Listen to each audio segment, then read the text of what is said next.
Welcome to 5 Minutes in the Word. I'm Celina, and I'm glad you've joined as we continue to meditate on God's promises through His Word. Today's passage takes us through the generations from Shem to Abram, a reminder that God's purposes move steadily forward through history and lineage. We're reading from Genesis chapter 11, verses 10 to 26.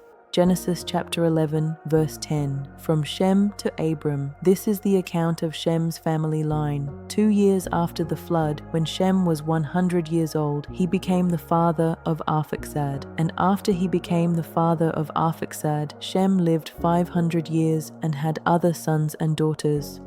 When Arphaxad had lived 35 years, he became the father of Shelah. 13.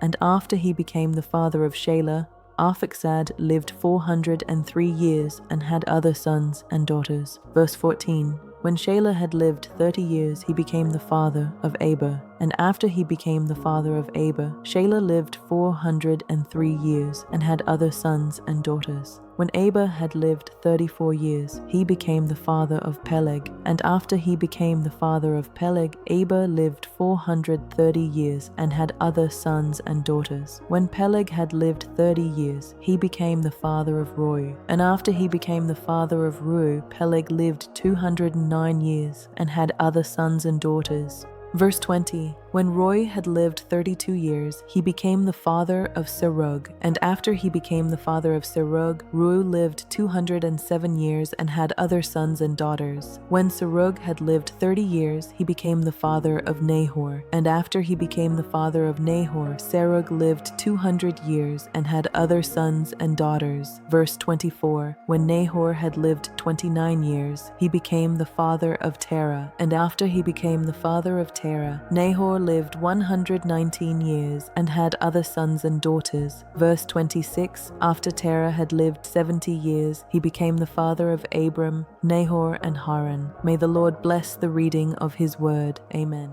Even in what seems ordinary, God is speaking. Let's see how God preserved a family line from Shem to Abram.